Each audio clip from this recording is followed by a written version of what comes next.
UAP, unidentified anomalous phenomenon. Are they extraterrestrial, interdimensional, time travelers in origin, or are they simply a result of top-secret military projects, false flag alien invasions, PSYOP, drones, or other human-made aircraft?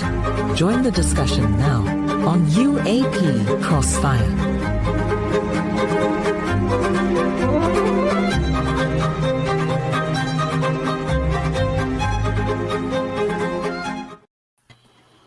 Well, good evening, greatest audience on the planet. Welcome to UAP Cross Fire. Commander Cobra taking the lead on this week's show with Chris DiPerno, Dan the Padre Carlson, Don Ecker, a.k.a. Decker. It's we have a really fun show tonight. There's a lot of stuff to unpack in there. I have a feeling this may generate a few emails for connections to our guest. But the guest comes to us courtesy of what is behind my screen tonight, the Mysteries of Space and Sky 2025. As I put in the write-up on the for anybody who read it on the show, much like what KGRA does, KCOR out in Nevada, and other stations like it, these regional conferences on UFOs, UAP, paranormal, really are, as far as I'm concerned, key events that go on around the country for a lot of folks. It's great that we have the online. It's great that we are able to explore what we do on shows like this and other great shows on KGRA and other great stations that are out there, but they're dwindling in a great respect. And I'm fearful of losing any more of the turf that we have over the years. Off air, we were talking about UFO Magazine that Decker and his lovely wife Vicky had brought to the fold back when that type of format, the magazine format, was critical. And I have tracked Mysteries of Space and Sky for a number of years, mainly because it would make its way into the mainstream media out here on the East Coast. It's in the Maryland area. I contacted Stephen Rusta, who is putting this conference together. It's one of the longest ones running in the country. And I was really pleased that when I made a last-minute plea to him to come on to the show, he said, well, I can't do it because Thursdays are absolutely terrible for me, but I'm going to run my my conference presenters. And we have Mr. Ben Moss. We'll bring Ben on now. Before I forget, because we always run out of time when we have a big show, I just always like to put out God's peace that surpasses all knowledge and understanding to this greatest audience on the planet. And thank you for tuning into KGRA. Ben, good evening. Good evening. Welcome to the show. Thanks. Good to be here. All right, so it was out in the write-up. I'm going to go through it quickly. Ben Moss, longtime investigator with MUFON. He is also one of the foremost researchers into the UFO phenomenon, historical ties to all the government secrecy around it, 25 years plus field work, analysis, witness interviews. Ben focuses on scientific rigor to the study of the unexplained aerial phenomena. He's consulted on a number of TV shows, and that's where I know Ben from. I had never had the pleasure of speaking to him until we got started and get ready for this show. And I've enjoyed his sense. We'll touch upon that a little bit tonight because at times I get a little frustrated at what I see presented because of the pizzazz angle of it. And you share a lot of intersections with great hosts that are on here. None with me because I'm not an accomplished author. I do have a movie credit or two, but that's nothing to do in this field. But you, Decker, the Padre, and Chris all have really good intersecting backgrounds in a lot of areas. So I've been very, very pleased that you came on board. Thank you for all the craziness of getting things put together to do the show with us tonight. And I think the first thing I wanted to start out with is what I kind of gave everybody as a little bit of homework. Skywatcher, if you don't mind in the background, let's run a little bit of the FAA talking about the airliner and the UFO. Roger, all flights standing by. I have an advisory and a SIGNET. And the advisory may or may not apply depending on your location. But I am going to provide the advisory now. It's a little unique and unusual, so advise attention all aircraft. Attention all aircraft. in the vicinity, latitude and longitude, 3324 north, 3324 north, and 6975 west. So if you're not in that 50-mile region around that, it doesn't apply to you. So 50 nautical miles or 50 miles around NOSID, November Oscar Sierra India Delta.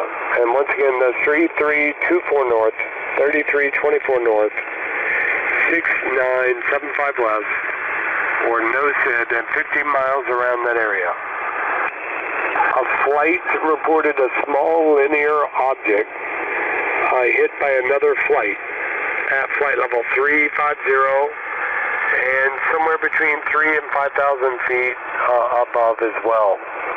Small linear object in this region. I have no other information on this object or what was the result of it.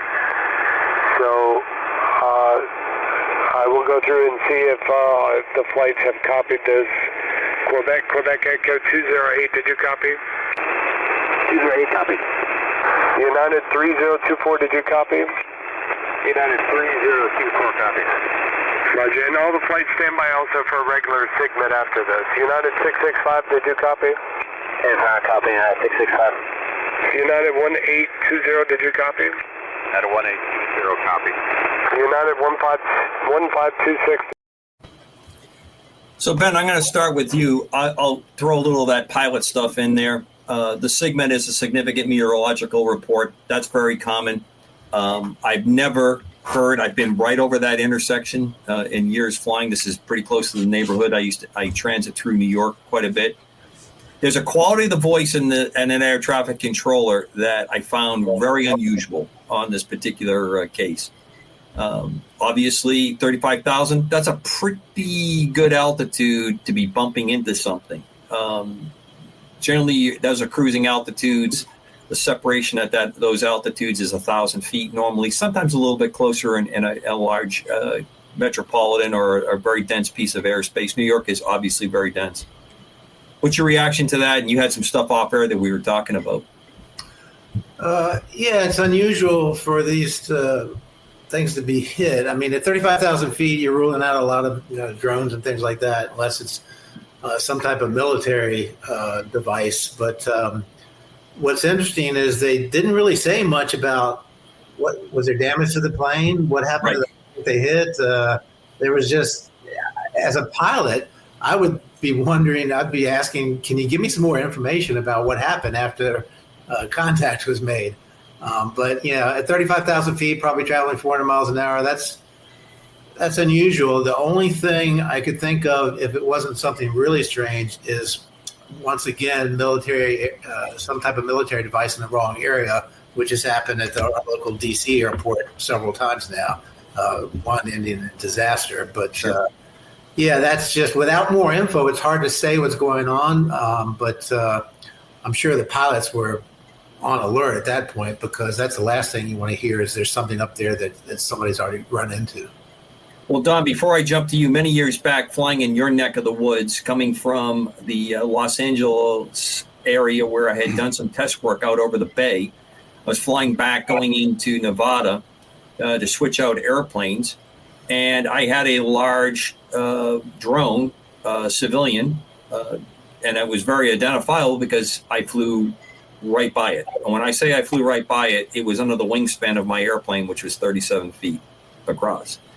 I didn't see it until I had the plane on autopilot, and I made a similar call to air traffic control, and they put out a very similar message.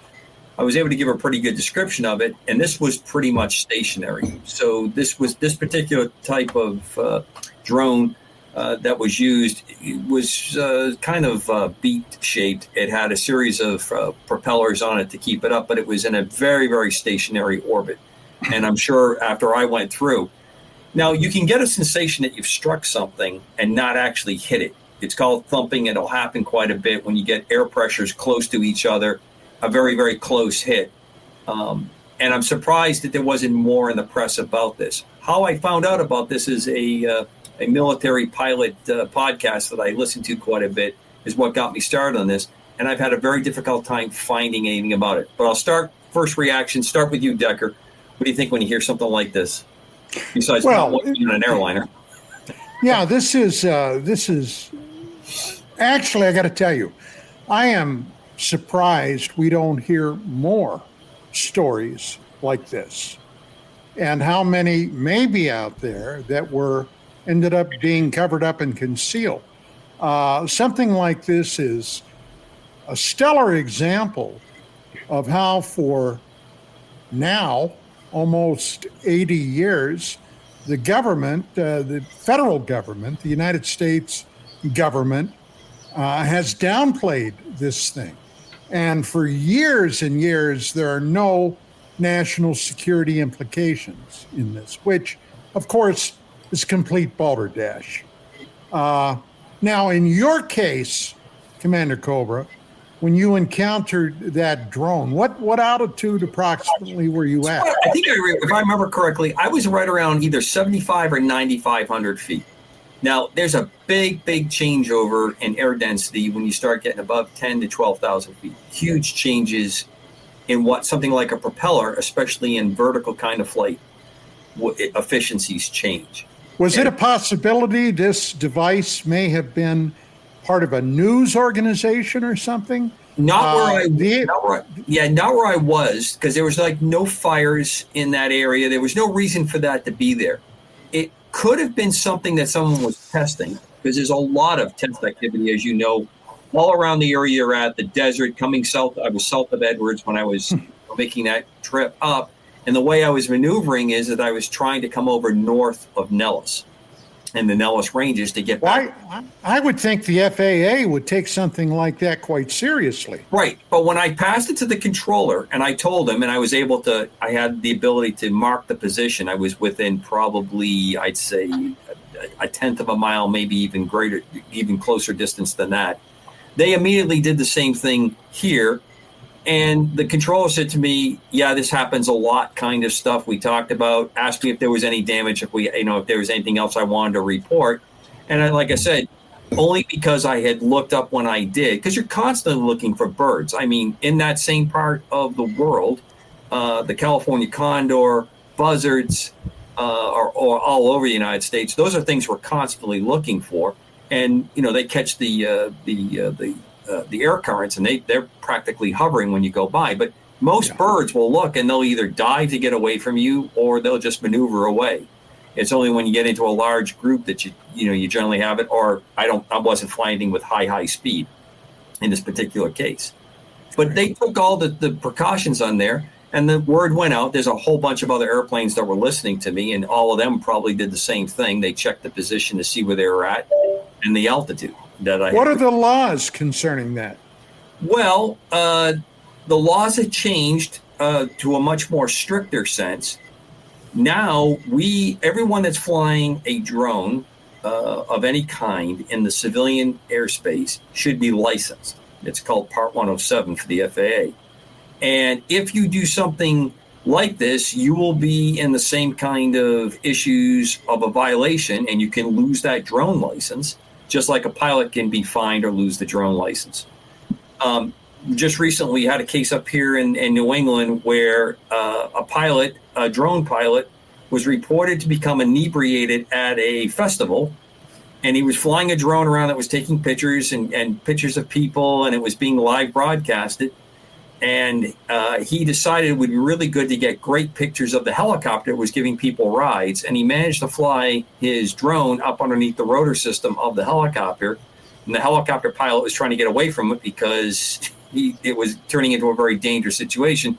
And this all ended when the sheriff put the pilot in handcuffs. Now, I don't know what the outcome is, but as a licensed pilot by the government, that person's probably in some deep trouble. Okay. So, Dan, Padre, what do you think on this call? A couple of things popped out at me. Ben, of course, brought up the first thing that I thought of is what happened to that plane. Do we know?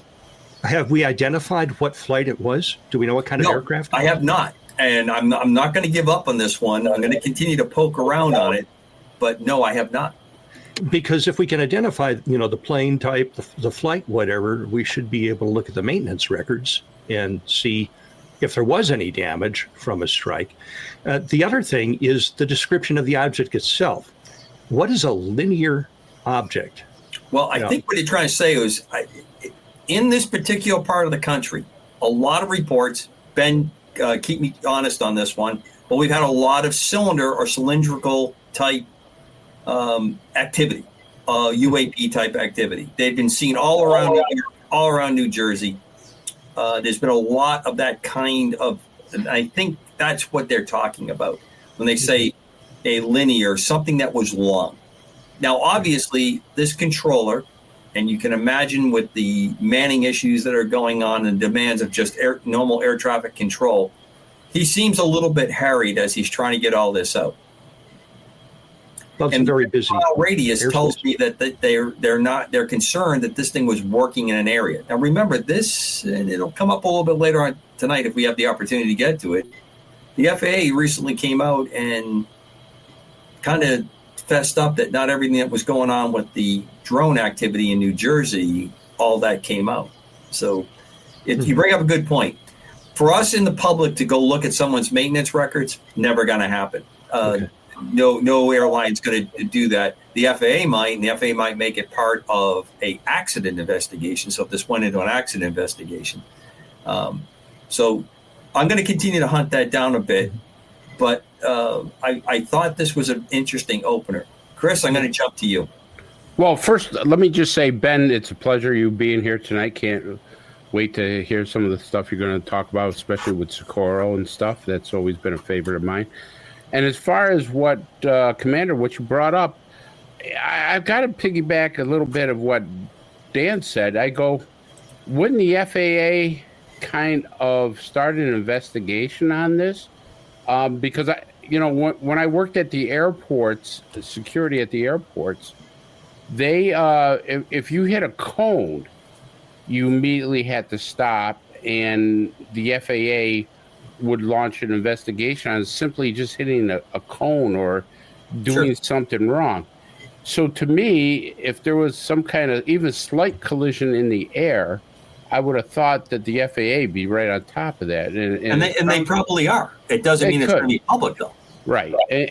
And stuff. But one of the most fascinating things when you sent this to us, Commander, I went to go to a site called MonkeyWorks, WREX.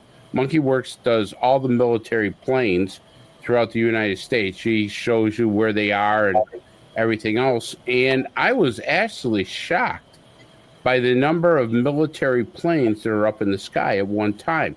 They have nuclear sniffers up at all the times. They have spy balloons up all the time, intelligence balloons up. They have drones up. It was very crowded airspace. So my first thought is, well, maybe they actually hit a military drone. Obviously the military might want to keep this quiet. They want to keep it low key because it might be something like a nuclear sniffer or something that they don't want let out, or pictures let out and stuff of that nature and stuff. So that was my first thought. But then, thinking about this, I would kind of say, gee, somebody's got to be asking questions like, wait a minute, this hit an aircraft. What hit it and why did it hit it? And, because we talked about the Tic Tacs and everything, and the Tic Tacs, I just can't see it being a UAP. For something that go from, 80,000 feet to 1 foot in a matter of 0.02 of a second, like the Tic Tacs or something of that nature, or any other flights that we've seen of unidentified flying objects that go at incredibly speed, barrel rolled around Fravors plane. So you got these things doing incredible maneuvers. I just can't see two grays in a craft going, holy crap, we just hit this plane. It just doesn't work that way and stuff of that nature. So I'm thinking maybe it might have been a military thing. That's my first thought. So let me dovetail, Ben, before I return to you, because you had some interesting remarks to make when we were warming up for the show. First thing, why didn't the pilots and the airliner see it? It sounds like it was pretty small. And quite frankly, at 35,000 feet, there's nothing to see. You're looking at stars if you're out at night, maybe the moon.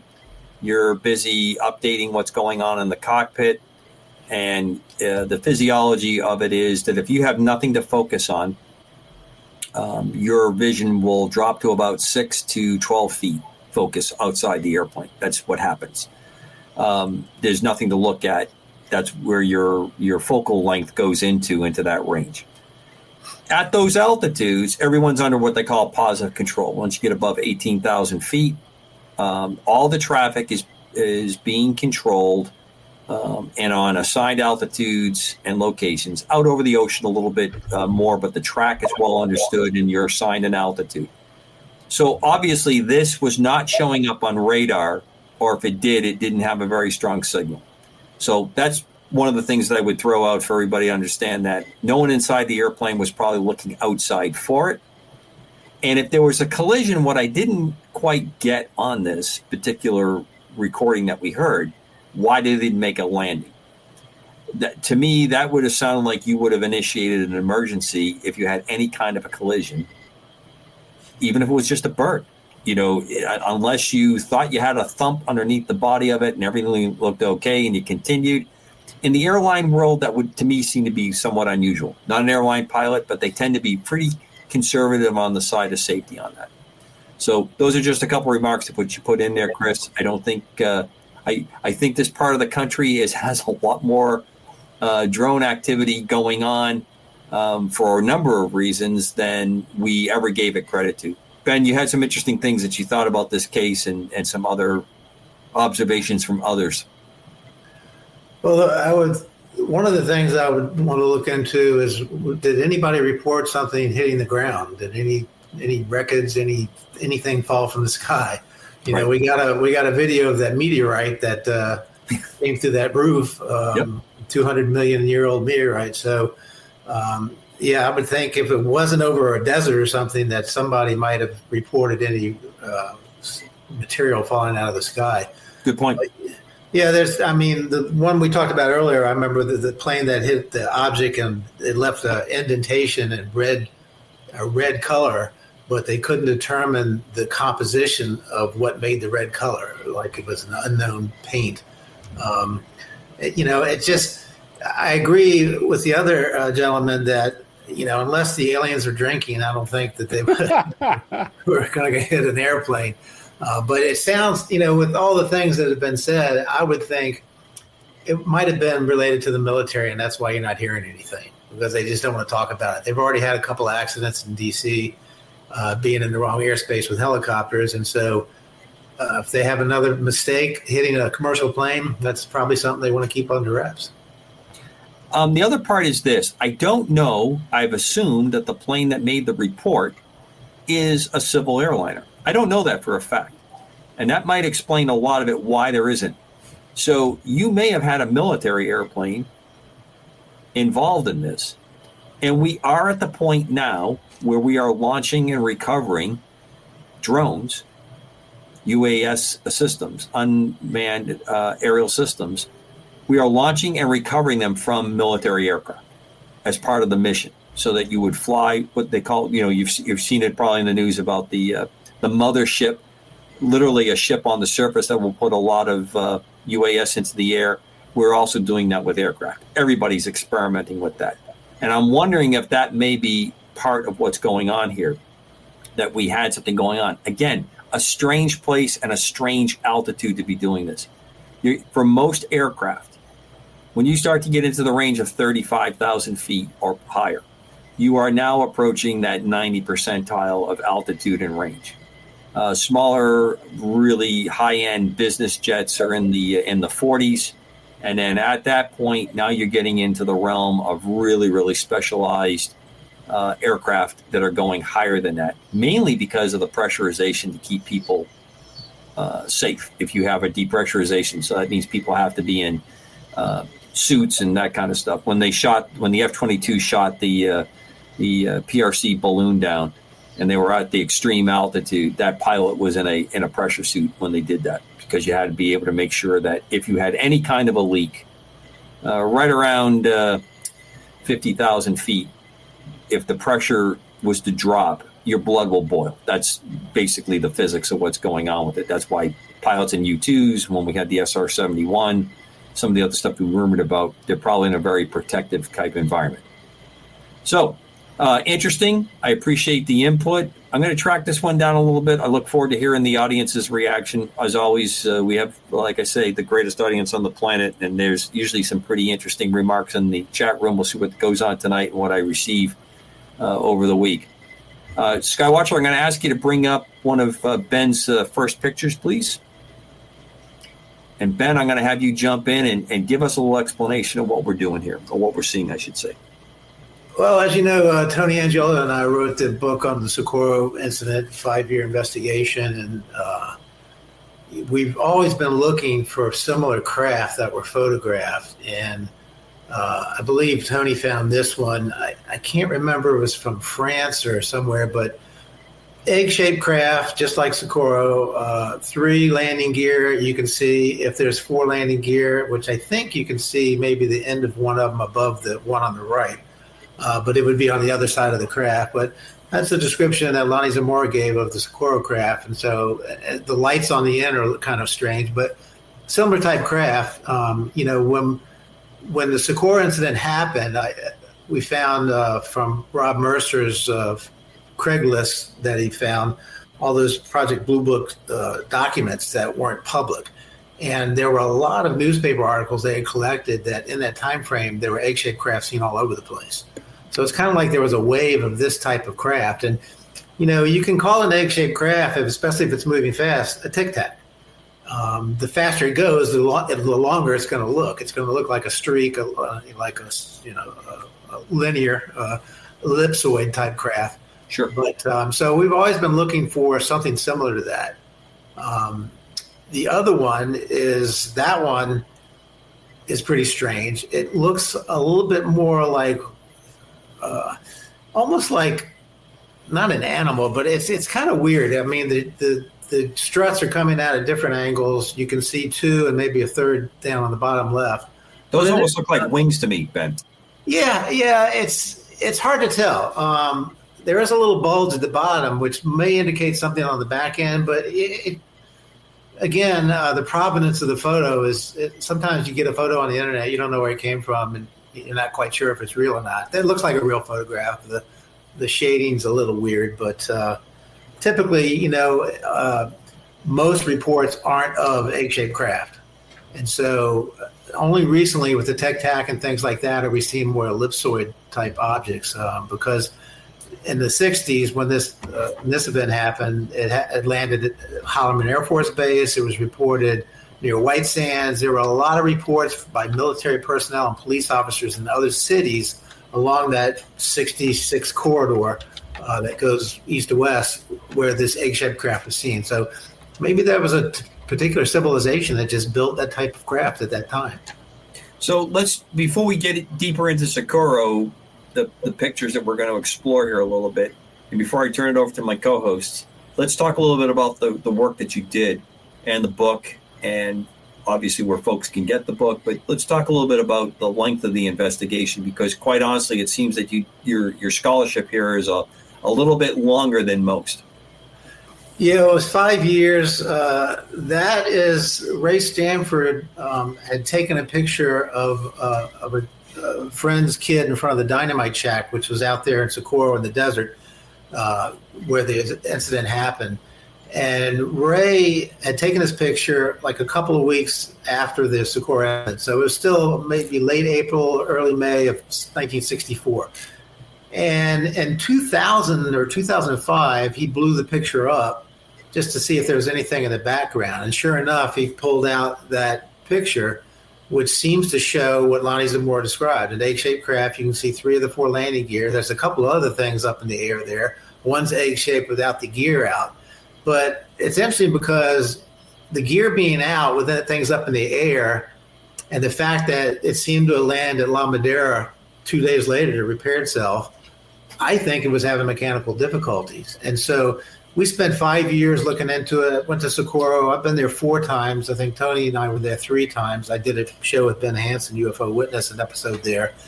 But when you're on the ground there and you talk to people in Socorro were there in 64. A lot of people stay there. They go to the University of New Mexico. There's a lot of engineers that are bartenders. I talked to some of Lonnie's family members and friends of Lonnie, and they remember. And people would tell me, well, did you know it was seen landing at the reservoir? And do you know, we found a lady who said a woman was sitting on her porch on I think it's the Rio Grande goes down through there, the river, and it's a depression where the river is. And she's sitting on her porch. She said, well, I saw that thing come by my house and then head towards what eventually was the Opal Grinder sighting by witnesses. And she didn't think anything of it. I think she was drinking beer. And we went out to the area. The house was gone. But when you go out to the area, the river is a safe way you can travel that depression and not be seen, because the craft eventually came down in the Aurora, that's a depression, and seems to have been having mechanical difficulties. Because when Lonnie came up on it, they were up under the craft, looking up under it. And then one of the 4-foot-tall creatures looked at Lonnie and kind of jumped. And that's when they scrambled and got back into the craft. But it was a lot. I mean, we had to go through a lot of witnesses. Ray Stanford contributed a lot. He sadly passed away recently. I was at his house yesterday and uncovered a whole lot more documents concerning this case, a case of vitrified sand being found, a big patch of vitrified sand at the site that nobody else wanted to talk about. It said they never found it. But vitrified sand takes about 2,200 degrees, about 20 minutes to vitrify sand, to turn it into a liquid. And this blue beam that came out of this craft had just played across the area when it landed and took off for a couple of seconds. And that greasewood bush that it sliced in half and burnt half of it, those are resinous plants. So it would take a lot of heat to do that. And this was not a propulsion type flame. This was something that knifed into the ground. It would have burnt Lonnie because he was within about 35 feet of the craft when blue flame came out and it took off again. But it was a lot. I've read so many documents. I have so much that we didn't even fit into the book, because the book would have been 600 pages long. And then at Ray's house, I found the negative of the dynamite shack photo that he blew up that has the craft in it. So now that I have the negative, I put it out on Facebook and LinkedIn to any experts that can, really blow this thing up and analyze the negative to see that they can pull out the same thing that Ray did. I put the word out. This would be kind of a big thing in ufology. It would prove that Lonnie was telling the truth, which I believe he was. But if you have a photo of the craft with 3 of the landing gear displayed in this photo, then everything he said is true, and this happened just the way he said it did. Padre, what do you think? It's very interesting. That second picture I commented almost looks like one of those Macy Thanksgiving Day parade balloons that got away, floating away. But that case has been one that's interested me for almost a generation now. The impeccable credentials of Mr. Zamora and the things that he went through afterwards were so unfortunate. But we're seeing these egg-shaped things again and again and again. And the UAP phenomena is, divided into the various shapes and sizes of the crafts that we see. But now it's starting to, is this the comeback of the egg now? Because, supposedly we're looking at videos and newsreels of helicopters retrieving eggs. And is there something about that shape in terms of, say, what do they call it, a gravitic drive?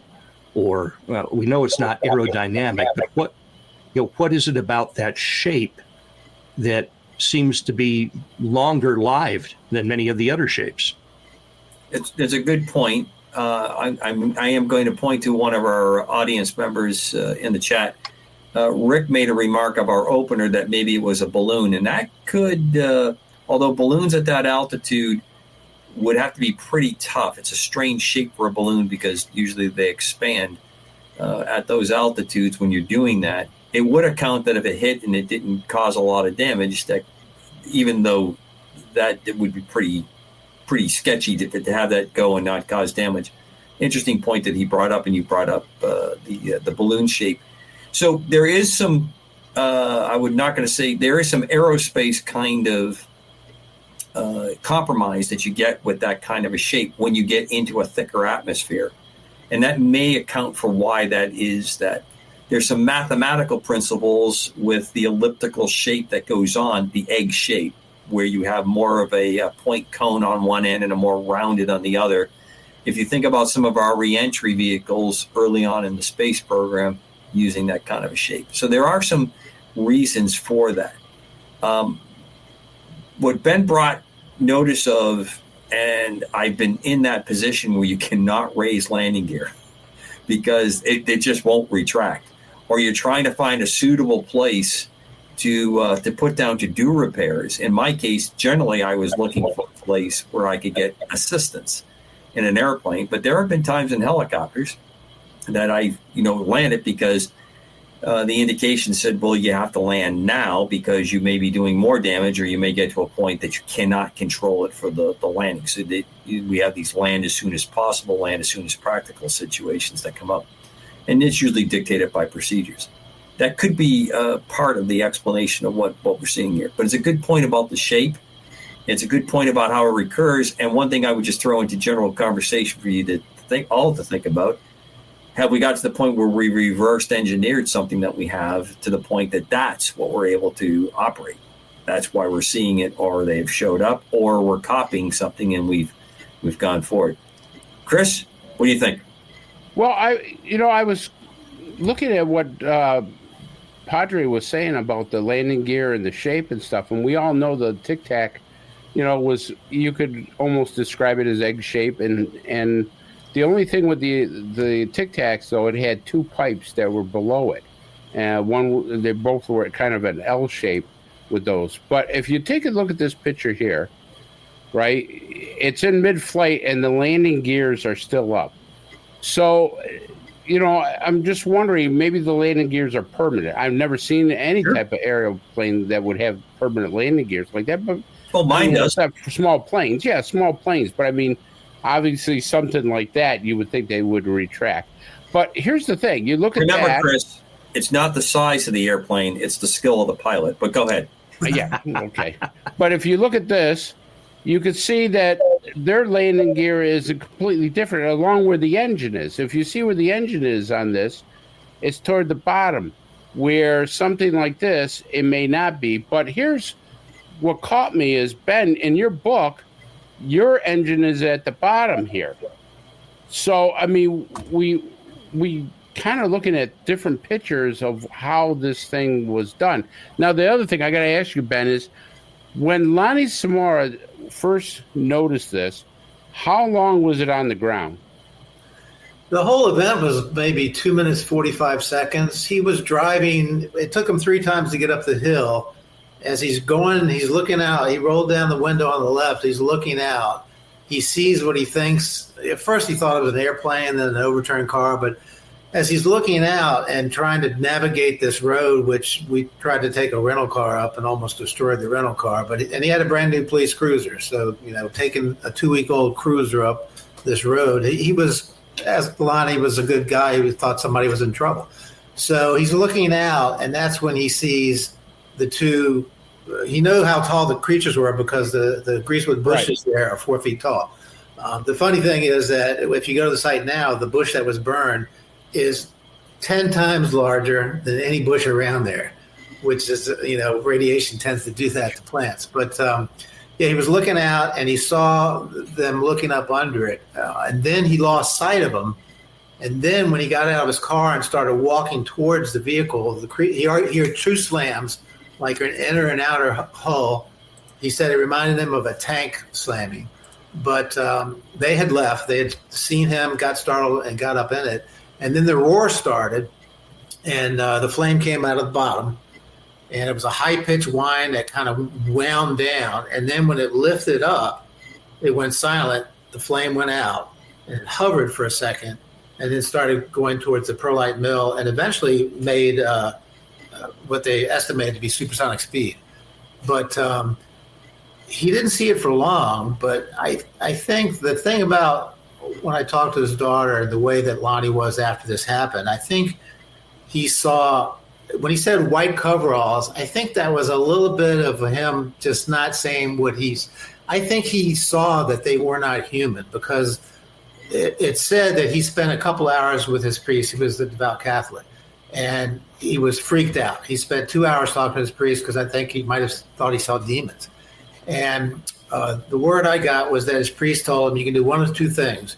You can stop talking about it or just tell the truth. And if you follow Lonnie through his years and the interviews on Unsolved Mysteries and shows like that, he never embellished the story. He never changed the story. Right. Never added to it. He had people from all these other countries that fly out here. We'll do this. He was, his last interview, he said, I'm just sick of it. If you can believe me if you want to, but I don't care if you don't believe me. But he started calling them the creatures, which is interesting because I don't know if their face were covered. I think he saw enough features that he realized that these were not humans. All right, so I just want to get back to the part where they were landing. So Lonnie, and you got to say he's a trained observer, he's a police officer. He's going to take in information mentally. So they land and they get out, and then they're looking at their ship, but they don't have any time to fix anything. So they obviously, didn't think that it was anything of super serious importance of their ship, that they said, hey, listen, we got to stay grounded here. Maybe we could go fry this guy that's watching us or something. But, I mean, they just jump back in. You're talking about 2.5 minutes. You're not going to fix anything in 2.5 minutes. I mean, obviously, I don't know the engineering parts of a flying saucer, but, to land out like that, it just doesn't seem right to me. Does it to you, Ben? Well, if you realize that, Lonnie was chasing the speeder and saw a blue flame go over and heard a roar, the odds of him being in the right place at the right time were astronomical. They landed in a depression. I think they had serious mechanical difficulties. I don't think they ever expected somebody to show up.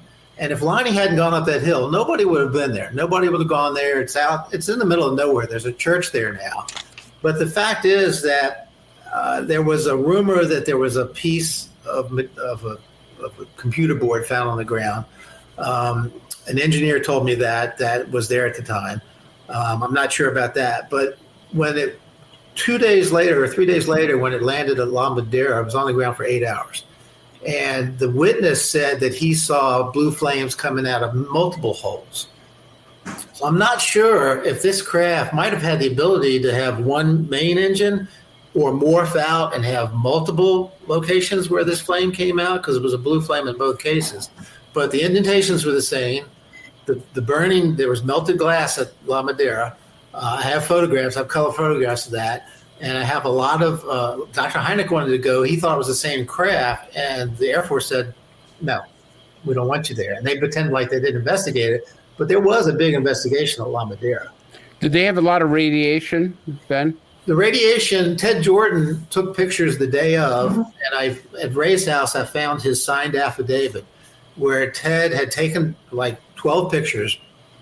Then the Air Force asked him for his film right there on the site. This was like 10 minutes after the event.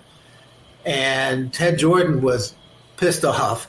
In his affidavit, which was 2 years later, he's like, they told me they'd give me the film back. They never gave me the film back. They didn't pay for the damn film. And I have a video of Ray and Dr. Hynek talking about this. And Dr. Hynek on the film says that he knows that the film was fogged by radiation.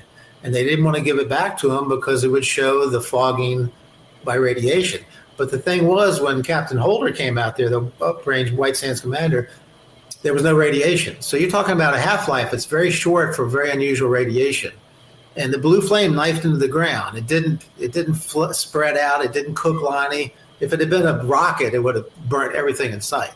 But it very specific display, burning the sand, burning the creosote bush, greasewood bush. But I think that they were in trouble because the witnesses at Opal Grinders gas station, they pulled up a man, a woman, and 3 kids in the back. And Opal Grinder, I have his signed affidavit also that was at Ray's house. And the guy said, you got some this crazy aircraft almost took the roof off of my car. And Opal Grinder said, what are you talking about? He goes, this thing almost took the roof off of my car. And he goes, was it a helicopter? And he said, it was a helicopter. It was the funniest looking helicopter I ever saw. But then I saw a police officer going up a hill where it landed, and it didn't land at the airport. So this thing almost hit a car. And in La Bandera, one of the witnesses said it swooped down on his car, which is very unusual for UFO sightings. So I think the thing was definitely having problems flying, but it thought it had landed in a good spot. It hadn't. It went about 100 miles away to La Bandera and sat on the ground for 8 hours because nobody bothered it. The kid who saw it, he told his parents about it. They're like, you're full of it. Just make sure the horses aren't eating all plants and everything. But there was also a landing in Golden, Colorado. There was a couple of landings. I think this thing had serious problems and was trying to figure out how to repair itself, and eventually did it in La Bandera. Don, I know you've had some time thank you, with Ben. this case. Say again, please. I know you've had some time with this case, Decker. So what do you think? Well, several things. Number one, Socorro's always been a fascination of mine. I know several people that early on did some in-depth investigation on that. More recently, Kevin Randall was very involved in the Socorro investigation. But my thinking has involved several other things. Number one, nobody has yet mentioned here on this show tonight the insignia seen on that craft. Now, I find that interesting because another object very similar in shape and form was reportedly seen at some point, I'm not sure about the time frame, but in Spain with almost the identical insignia on that. Now, one of the people that really involved themselves deeply into this case went out there, okay, and basically created a bunch of confusion was Avweek's Philip Klass, okay, one of the premier skeptics for decades on anything dealing with the UFO phenomenon. I unfortunately knew Klass fairly well, and Phil could be quite the charming individual until you tried to pin him down on anything dealing with actual UFO investigation. Now, at one point, Klass went out there and claimed that it was a conspiracy between the mayor of Socorro and Lonnie Zamora with this thing to generate tourism in Socorro. Okay, which was absolutely ludicrous. And Klass was not to be deterred from this kind of activity, anything to throw smoke on the overall thing. And the fact that Hynek, if I'm not mistaken, also went out there. Is that correct, Ben? Yeah, Hynek was there when that's how Ray got on site, because Hynek was there. He was a friend of Ray Stanford's, and the investigators there said they did not want Ray there. And Dr. Hynek said, Ray comes or I don't come, and because he knew he was a good investigator. And so he did come, and, Ray was always kind of like, don't get too deep into the insignia, because all my research shows that the insignia was an inverted V with 3 lines. And Ray Stanford and James Fox went to the National Archives, found Dr. Hynek's note, and sure enough, it was an inverted V with 3 lines through it. And Lonnie described it in Spanish over the radio. I can't remember the Spanish in the Overto, but it was an inverted V with 3 lines through it. And I had another friend, Patrick Richard. There's a portrait that somebody painted of Lonnie that hangs in the old police station in Socorro. And Patrick Richard did that. And he was friends with Lonnie, and they had coffee together a couple times. And what he did was, the thing about Lonnie was, I found out, was you didn't bring it up. You didn't talk about the case unless he brought it up. You never went there with him unless he brought it up. But he had coffee with him, and he drew on a napkin 4 different symbols. The one that Captain Holder's son said his father made up and made Lonnie sign as duty to his country, which was the umbrella with the arrow. A couple of others, and then the inverted V with 3 lines. And Lonnie pointed to that one when he asked him which one was the real symbol. And Hynek's notes said the same thing, and Lonnie described it to Martinez and a couple of other police officers as an inverted V with 3 bars through it. Well, there was one other story that was floated, not successfully, but this may have, in fact, come from Philip Klass. But for a while, they tried to suggest this might have been a NASA test of the lunar lander. Now, of course, look, we're talking about 1964. This was, I think, long before anybody had put together anything even conceivable that could have been called a lunar lander. But this is a case, as far as I am concerned, with everything I've seen about it over the years, people I've talked to, and the bit of research, not extensive, but I did a bit of research. I'm convinced this is as real as God's little green apples, for whatever that's worth. Yeah, I did a deep dive on the lunar lander. The lunar lander in 64 of April, it had never flown. The engine used a compound called hydroxine, which would seize the engine up.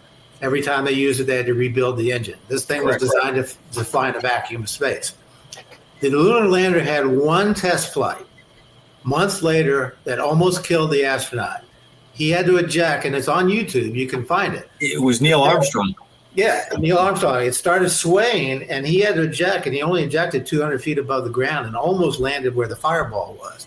But that was the last time they only flew it once. Which is amazing because, when they landed on the moon, they didn't have a lot of practice with it, but that was the only time it flew. And there's no way that you're going to take a top secret project and go fly it in a public desert when you've got multiple bases there that you can do it. In that time frame, they were dropping the lander from the Bell helicopter to test the integrity of the struts.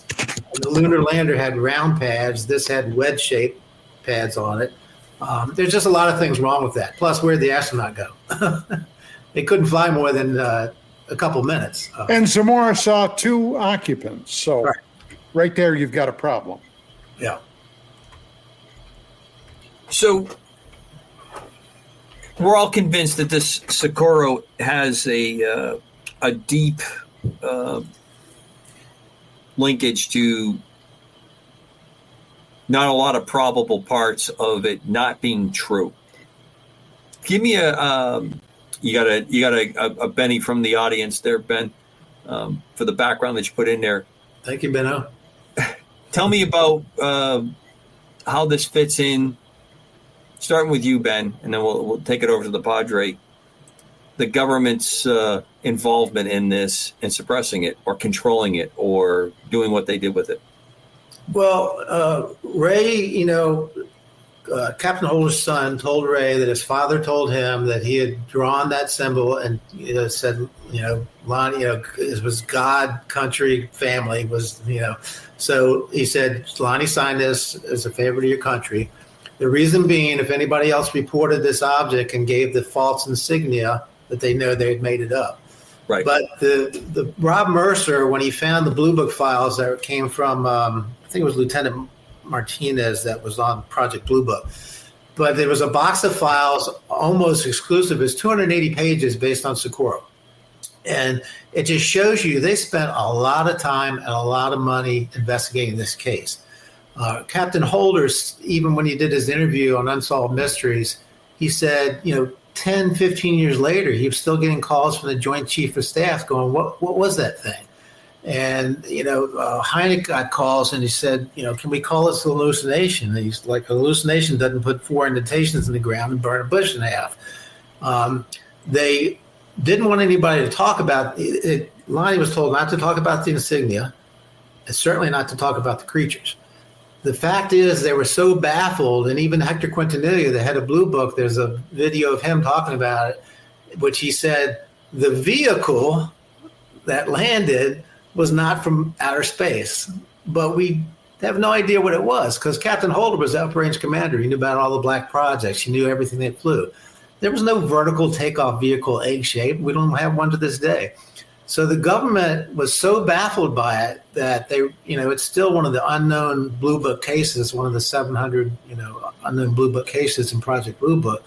But when you see all the documentation and all the letters going back and forth, and the fact that the FBI, Bill Barnes was there, he said, "Don't tell anybody I was here," because he didn't want people to know the FBI was involved. It just shows that they were completely baffled. Hector Quintanilla's got a top secret security clearance to go to all the bases. He was sure he was going to find this thing in a hangar somewhere. And at the end of his career, he said, that's the case that he was just upset that he could never find out what it was. And that's where it is today. They still don't know what it was. But, you can tell from the title of the book, Not of This World, that's kind of the conclusion we came to also, because it wasn't a student hoax. The Colgate had thrown a couple of students under the bus and said it was a student hoax. I actually found who those guys were. One was dead, one was in the hospital, and the one guy that talked said that was exam week. We weren't going to be out doing anything like this. Plus, everything coming together to make this a hoax, you just couldn't do it. Spielberg couldn't have done it. It's just too many pieces of evidence. So I think that the government was really upset that they couldn't figure out what it was that landed in between major military bases. Well, we're almost at our first break, or the only break we take at the bottom of this hour, going into the second hour. Our guest tonight is Ben Moss. He's going to be one of the speakers at Mystery of Sky and Space 2025. Information in the chat room about it. We've just been talking about the Socorro incident. We have a couple others we're going to jump into. Look for us on the backside of this. We have some fun. We're going to have a Mrs. Cobra moment, and that should prove to be interesting. I think I might be rubbing off on her in a positive way on this subject. So that's worth hanging out for and seeing us on the other side. KGRA DB, UAP Cross Fire for Don Ecker, the Padre, Chris, and our special guest, Ben Moss. See you on the other side. Well, welcome back to KGRA Radio DB, UAP Crossfire with Chris DePerno, Don Ecker, Diane the Padre, and our special guest tonight, Ben Moss. We are fortunate to have Ben with us tonight. He is one of the speakers at Mysteries of Space and Sky, and we're going to talk about that in a bit. I'm going to ask Skywatcher to throw up a little bit of video. Don't have to put too much of it. I think you got the good parts up that Mrs. Cobra shared with me, and I'll explain the backdrop of what this is all about. I look at things in the sky, and I'm just like, what the hell is that? What is that? It looks like a Taurus field. Yo! Hi, Dad! Yeah, hey, Mom. Right? Yeah. It looks like an angel. Is amazing. That's it. That's him. Her. Him. Them. It's because we were saying nice things about the Pope. That is amazing. I want to go home. It's like flapping its wings. Yeah, it is. Like hi, baby. Hi, baby bear. Oh, hi, Bear. Watching and hearing about himself. He heard his name called and he came in to see how that video was going. So we have 3 observers out there for the Perseid meteor shower. It's a big deal for my wife every year when we get a clear night. She sent that to me when I was at work the next day because of my schedule. I wasn't out with them. I was actually sleeping, got up, looked at the meteors before I got in the car, and then headed to work in the dark and got to the base. So, little research, being your average junior investigator on the shoulders of the men that are surrounding me on the screen tonight. I did the first thing that everyone does. I got my phone out and I punched in what was in the night sky over southwestern Maine. And bingo, led me to the United States Space Force, which we have a kind of a family connection to that, or a growing, budding one to that. That was the Vulcan rocket that launched it was the first time a Vulcan rocket was used. to put a payload in for the Space Force, and that was the fuel kicking out of one of the stages as it tumbled back into the atmosphere and was coming back down. I threw that up there for everyone to get your reaction, but my wife is not a disbeliever, but not someone who's overly interested in this subject, loves to look at the sky. She is a trained quartermaster, a ship's navigator. So she knows quite a few of the stars because she had to use them with a sextant, loves to look at the meteors. But I was really impressed that they caught that with the phone, because I'm always making the remark that people have phones. You would think we would have a lot more imagery than we do, and I think it lacks. So that's one of the things I want you to react to, Ben, and everyone else to react to. We've talked about it a lot on the show. The next part is that I think it was a pretty reasonable approach in the world that we live in, that you can get a pretty reasonable explanation for, I'd say, maybe 80% of the things that go on. And it's that other 20% that really get my attention when you cannot come up with the Vulcan rocket stage that dropped back into the atmosphere or something else. One interesting aspect about that launched out of Cape Canaveral, which is quite a distance away from where I live in New England. And that tells you something right off the bat, that was most likely being put into a polar orbit instead of an equatorial orbit. A lot of your interesting military missions do that because of the way that they loop around the planet. Makes it much more accessible for getting to particular parts in the northern and southern hemisphere. When you go into an equatorial orbit, you tend to try to stay either in a sky zone, for GPS navigation, radio, telephone, electronic transmission. That's why they put the arrays up that way. But your singular satellite activity that moves around tends military. Vandenberg Air Force Base, Space Base, they do a lot of polar launches as well. So, Ben, what do you think? What do you think of the amateur sleuthing that went on there and my incredible, I know you probably want to write a book with me now about the whole, about 6 paragraphs. I immediately guessed missile on that one because I've seen a lot of these videos where the propellant is causing that big flare in the sky, and a lot of people think they're seeing UFOs, and that was called correctly.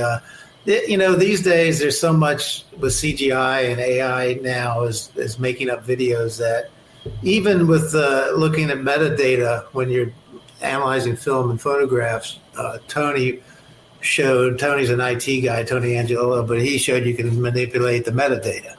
So it's really hard to tell what's real and what's not real. And that's why, hopefully I can capture my own footage. I've seen 5 UFOs now myself. And, if I can capture my own footage, I can skip the steps to find out if the person's lying, if it's a hoax, if it's CGI. If you go out and film your own stuff, then you don't have to go through that rigmarole. You just have to figure out what it is you're filming. But, these days, there is a lot with the cell phones, like you said, there is a lot of video out there, but discerning which one is real and which ones aren't, it's getting harder and harder. Dan, what do you think? Well, I was reflecting on the fuel leakage there and what kind of fuel they use. They use a liquefied methane, don't they, on that? Well, there's a lot of different types of propellants on there. For that type of payload and for the type of launch they were doing, I don't know enough about the Vulcan to give you an answer, and we're getting well out of my range on that. And what I mean by that is for payloads like that, for sustained stages, you tend to use a liquid combination, where on missile activity, especially on a weapons platform, they tend to be more of a solid nature because you want them to be able to sit and store for a long period of time. You want them to burn very, very fast for really, really fast intercept speeds.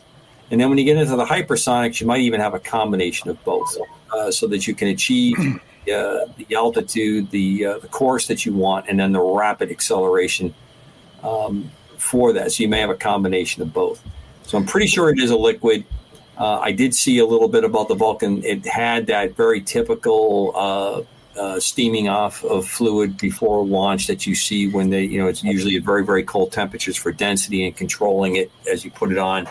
And then they're evaporating, what they often call burning off, to get to an optimum weight for launch. to make all those things work. I was reflecting on the last conversation we had about the Socorro incident and the blue flames that it emitted. And now, so I did a quick search here on what types of fuel, when burned in a jet-like craft, would be, what would the power source be?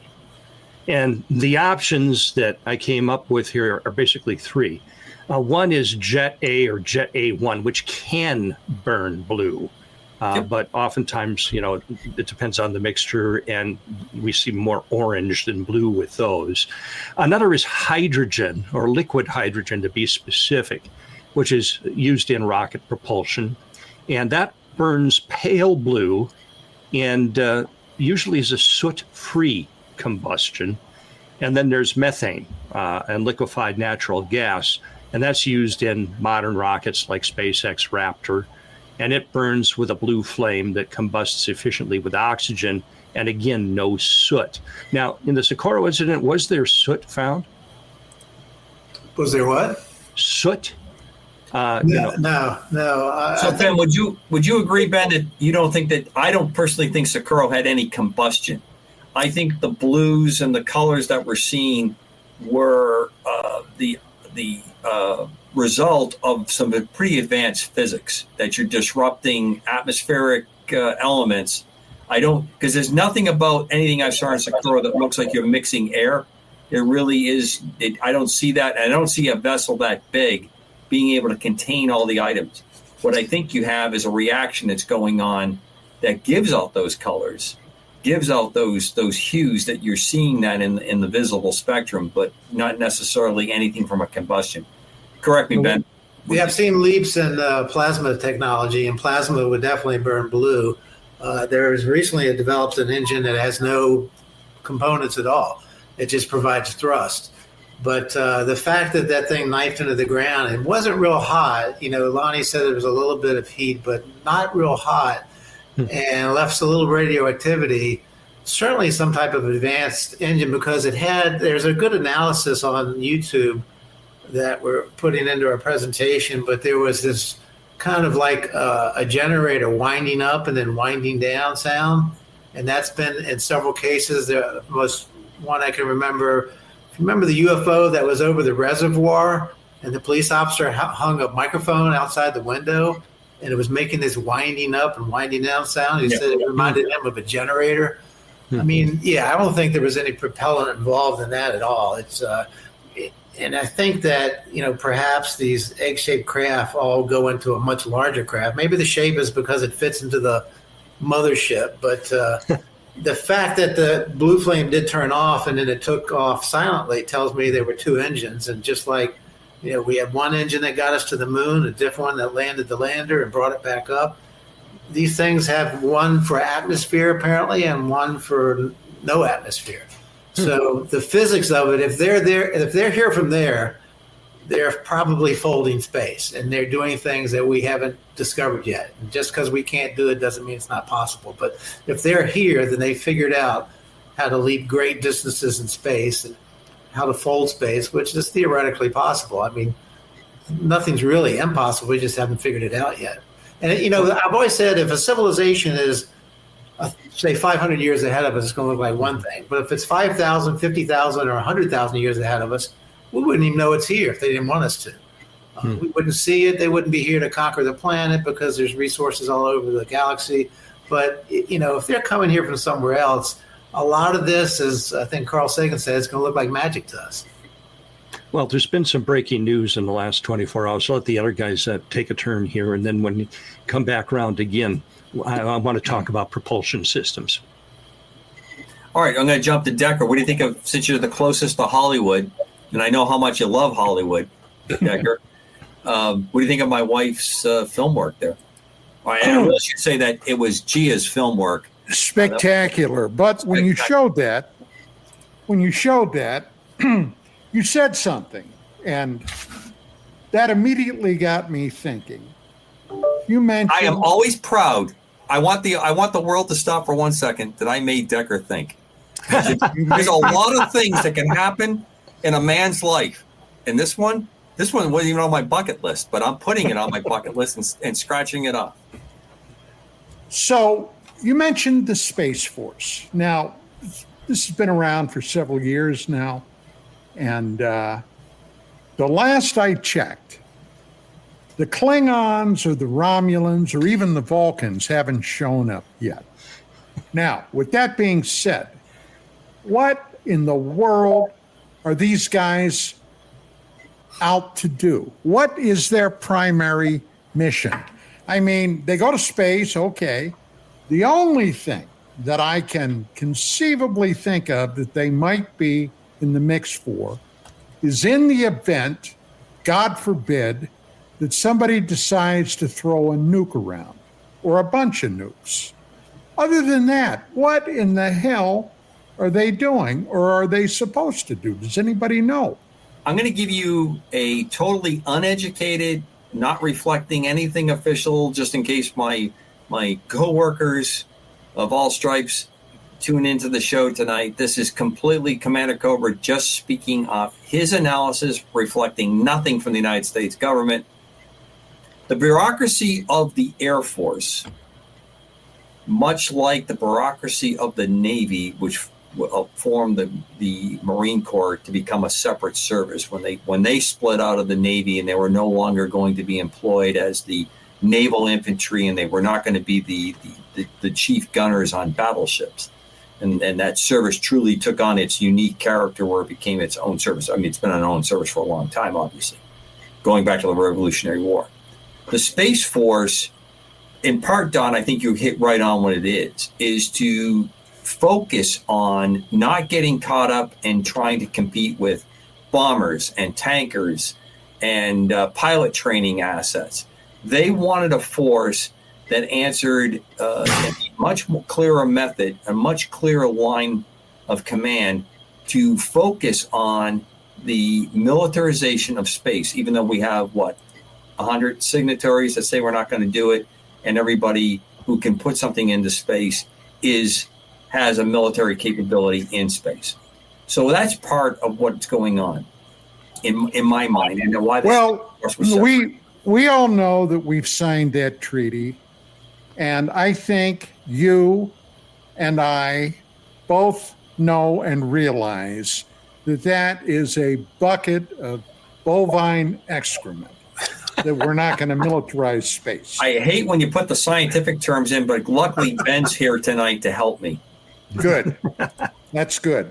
Now, with that being said, do we all recall a number of years ago when suddenly some of our satellites suddenly got basically knocked out of orbit and the finger was pointing at communist China?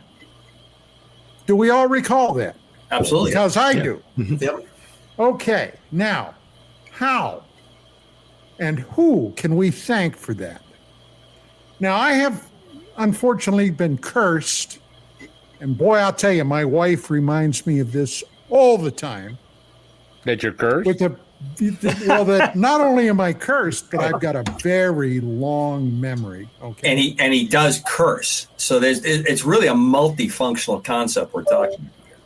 Well, you notice I did say bovine excrement. Yes. I didn't say anything else. Say bullshit, Don. I'm trying to be nice for our guests, Chris. It doesn't work for you. So here's the bottom line. Thank you, William Jefferson Clinton, who allowed the communist Chinese to get a lot of our rocket technology that we sent to China. Do we remember that? Because I do. No argument from me.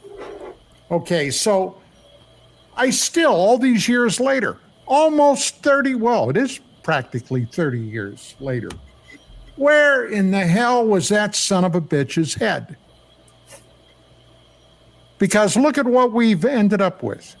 And now they're throwing around hypersonic missiles along with the Russians, which could prove to be very, very problematic in the event something went sideways. So anyway, that's where I'm at right now, Deuce. All right. I have a theory. Jump in, Ben, please. Why they're here. Oh, sorry, I didn't want to interrupt you. The old joke is when they fly by Earth, they roll up their windows. I think that, we're the Klingons. And so if a civilization discovers our planet and notice, if you're traveling space, you've overcome your own atomic age, your own internal strife, you're not destroying the planet, you probably overcome that, you're a lot more conscious. Then you encounter a planet still killing each other, still destroying the planet, still having war, never time without a war. You want to keep an eye on these guys. And that's the reason I think they're monitoring us, is because we're about to travel space, yet we're going to be the Klingons if we go out in space with, ships loaded with weapons and nuclear arms and things. Well, Ben, don't get me wrong, but look, I have no doubt in my formerly military mind that there is a lot of war going on out there in the cosmos, because when you have different groups of entities, all right, it could be over anything. In our case, it started with fights over women, over hunks of meat that somebody else has got, somebody decides to take. Somebody has a nicer club than the other guy. I mean, it could be any number of things going back to prehistory. But don't think, and I have some pretty good reasons why I think that some of this business right here today, and these guys on the panel, UAP Cross Fire, they all know what I'm talking about. These guys know that I wrote a paper, and a lot of people that I know, that I've talked to, et cetera, that the consensus is all these UFOs that come and have crashed over the years. Now, just going on the presumption they're coming from another star system, all right? Now the technology in that has got to be beyond imagining. If they can fly from one star to another in their lifetime, land, perhaps go back. So with that being taken for granted, does it make sense that they would come here and crash? No. But I'll tell you what makes sense to me. Some of this business could be cosmic combat wreckage coming down here. Now, you guys may think I'm full of it. That's fine. If you disagree, by all means, tell me why. But this is something I've been working on for some time. So before you jump in, Ben, I'm going to throw just a little bit of sideways. I don't say this just for humor factor, but I do put this just a tiny bit in line with something that you said. Let's just say we're a really cool, interesting destination fun spot for people that are traveling through there. Sure, and what I mean by that is, if you think about what you said, and I agree with Don, I think there's some really good examples of if we have dimensional compression, the folding of space, as you put it, Ben, that's happening here. Is this an amusement park? Is this a funland destination in a galaxy where this is interesting that's going on? Are there resources here that are worth looking at?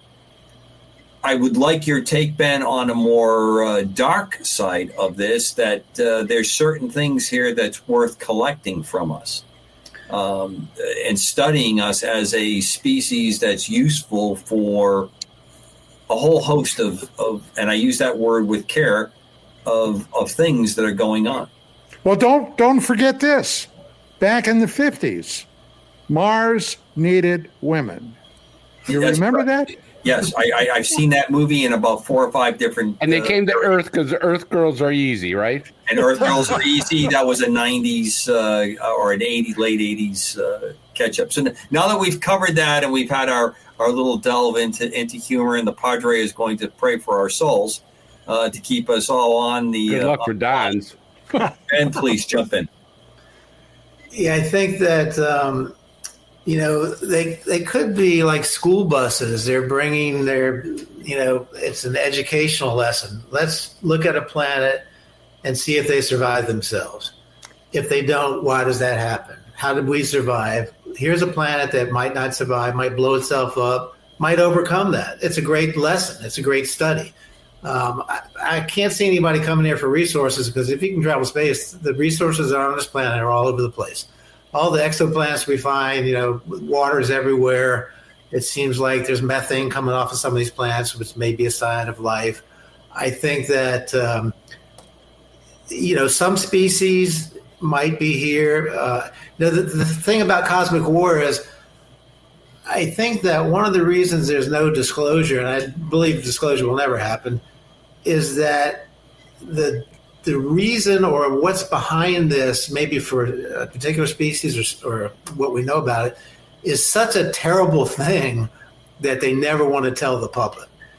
The whole reason for not disclosing could be so horrible that they don't want to tell anybody, because, the Brookings Institute did a study back in the 60s that said, you can't, once we get to the moon, if we find listening devices or things on other planets, you can't tell the public, because look what happened in Orson Welles' 1939 broadcast of War of the Worlds. People freaked out, went out and shot their neighbors and burnt their house down. So you just can't, it'll, destroy religion and the economy and things like that. Well, I think that there's several scenarios. It could be planets that are warring with each other, but if you're traveling space, there's so many places you could go to get away from conflict. It just seems like there's so much out there, because there's trillions and trillions. I mean, there's more suns probably than there are sand on the beach. We keep finding the universe is older than we think it is. We find the weirdest thing through the new James Webb telescope. But, if there are races that are warring, that's one thing. But I also think that some of these devices could be from civilizations. Some of the devices that might be crashing are from civilizations that have long since ceased to exist. They just put out so much stuff into space that it's finally winding down. Some of these things can probably fix themselves or self-replicate, but I think some of these devices might be from civilizations that have long been extinct. And they just, they're out there for the reason that we're going out into space, to search for life, search for meaning. Why are we here? What are we about? What is the meaning of life? So I think that you have all the scenarios of, it could be ET, but it could be interdimensional. It could be multi-universes laying on top of each other with different vibrational frequencies. There's all kinds of things, it could be ghost and poltergeist, could be a bleed through of these different vibrational universes that are laying on top of each other. String theory, if you know anything about string theory, it postulates anywhere from 10 to 28 different dimensions. So I think that just saying that things are ET is we're fooling ourselves, because it could be so many other things. There could be a presence on this planet that's not ET. It looks like ET to us, but it's older than mankind. And if you know history and how a lot of civilizations learn things, they seem to learn it from somebody else that wasn't human. So there could be something inherent in the Earth that's older than humans, but is part of the Earth, but is not human. That makes sense. It does. Before I jump to Chris, Ben, a very, very short, pointed question. You see almost a unified field of phenomena here. You just brought up the paranormal has some kind of connection to what we would call classic UFO and UAP. You're not someone who sees it as not necessarily connected. Is that a correct statement? Yeah, it's possible. I think there's a disconnect in some places, but there could be a connection. If you're talking about not one thing but multiple things, there could be connections between multiple layers of reality. Is different from ET, from some civilization coming here. There could be things that are popping up that are all around us. We just don't vibrate at that frequency, or they're in another state of matter, or, it's just, once you go down that rabbit hole, there's so many things you can think of. And that's the thing about studying ufology is the more you look into it, the weirder it gets. And the more you realize you don't understand. Because if we're talking about an ET that's 50,000 years ahead of us, look how far we've come in 200 years or 100 years. I mean, if we keep growing at this exponential rate with technology, that it could be nothing but artificial intelligence that's coming here.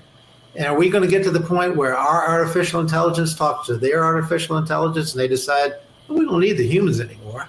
I mean, that's a scary thought, and that could happen. Well, someone's going to have to make the power for the AI, so keep that in mind. Yeah, it could be like the Matrix. They use this as batteries. There you go. All right, Chris, jumping back to you. You got that look in your face that I love. Don's got this in my mind now. I'm thinking of an alien Disneyland. I'm just sitting here thinking that these guys are. Can you imagine the commercial? Like going to Branson or the some Wolf, kind of Disneyland. Hey, kids! That I love. I love that theme park that has the wolves for the commercial. Can you imagine? These Greys going, "Hey, pack up the cow's intestines and the eyeballs. We're going on a picnic down in DC ought to be real popular right about now." Well, DC is definitely a crown jewel. Well, yeah, oh yeah, I bet you they're having a picnic roast over that one over there. Anyways, Ben, I wanted to ask you. You said something earlier, and I got to get this alien Disneyland out of my head. You said that there was a propulsion system that had no moving parts. Can you go into that more? Because it sounded like you knew more than what you were saying about that. Well, I saw, I read a lot. I just study so many different disciplines that sometimes I can't remember stuff. But I'll jump in here, Ben, if you need a couple of seconds. Yeah. I think I know what you're talking about. So in the world of hypersonics, there is the ability, if you get a aircraft moving fast enough, this would be an air breather that's using some kind of wing type airfoil to create lift, that if you're able to induce your gas and get it fast enough, you can cause combustion without having a fuel burn, without having centrifugal axial compressors and changing the air. It's all done by the ducting. It's kind of something you saw in Maverick Top Gun when they talked about that the dual drive where you have the ramjet that takes over once the more traditional, like the jet that you would find on a fighter or even an airliner got you to that position. Sometimes you can get that same kind of propulsion out of a rocket motor that would get you into position, but you're going so fast that you're able to actually just compress the air to the point that you're causing a useful burn of that to propel and move out the particles fast enough to accelerate. All right, when you're talking how fast, what is that? Oh, we're talking in the hypersonic range. And a couple of reasons that we're not able to pull this off. You can theoretically put it together, and we're getting very close. The big problem always was, you get to extremes in temperature. So do you have the materials that the aircraft, because you're still using air as your means to create a lift to go with this thrust and vector that those air molecules around, to have that. And then as opposed to a rocket, where a rocket is not generally doing that, it may have small fins to control it when it's in the atmosphere, but it's using self-contained propulsion. It's not using the air. It's more of a ballistic trajectory, which requires you to use gravity to help guide where you want to go. So those capabilities have been around for a long time. The materials are now becoming more readily available to make that a more possible use of it. So that's partially one of the things that's out there. And of course, we saw some of the stuff that the Navy put out a couple of years ago in patents talking about drive systems that were very advanced, where they were kind of in the public sphere laying down some possible power plants.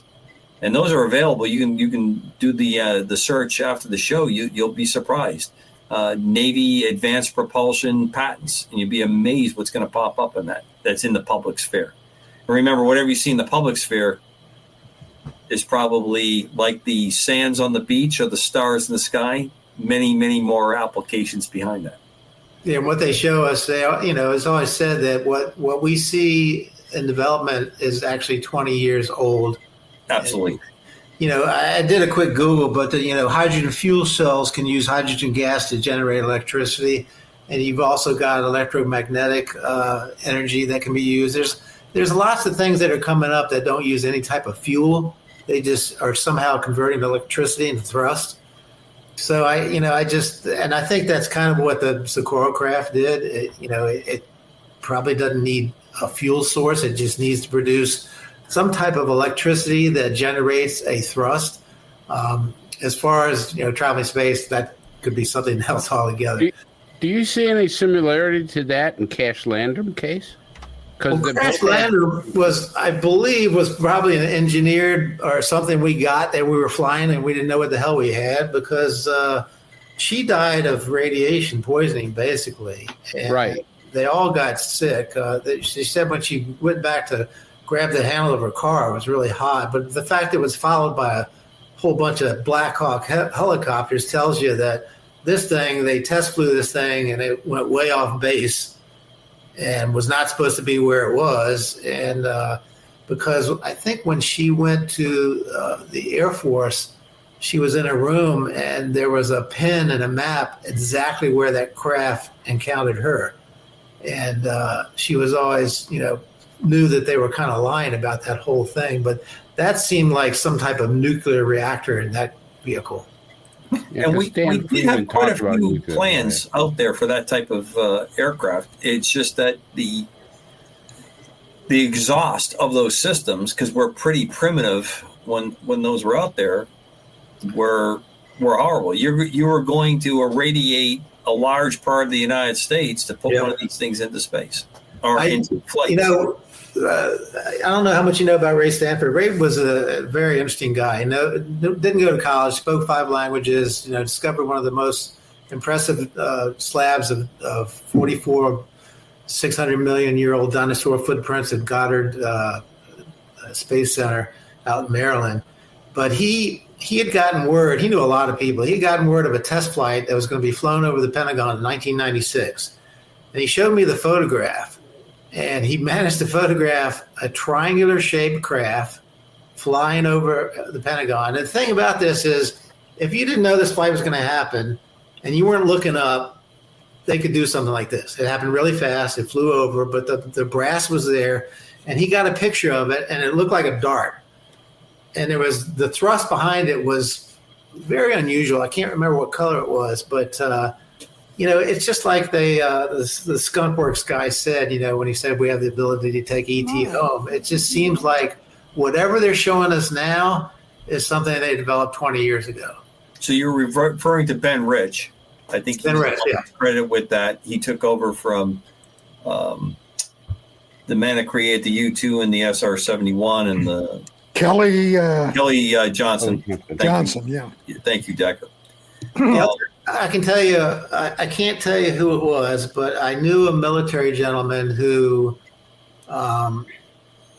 was tasked with auditing the NSA, DIA, all the intelligence agencies. And I was talking to him at a conference, and he was very high up, top secret security clearance. And I said, when you did these audits, what did you find at the very top? And he just looked up. And I said, are you kidding me? Are you serious? And he just went like that again. He wouldn't say anything out loud. And so he indicated to me that at the very top, we're not in charge of things. And if that's true, believe it or not, but if that's true, that's a good reason for no disclosure. Absolutely. I'm so glad you phrased it the way you did. I don't think that's anything that my co-hosts would disagree with. I'll quickly run around. Dan? Speaking of the propulsions, one of our friends in chat has put up, and I just emailed this to Bill, our producer, the actual patent number for the inertial mass reduction device, explaining how a craft could be propelled using microwave transmission to create electromagnetic waves that would create a vacuum outside the craft in a certain direction.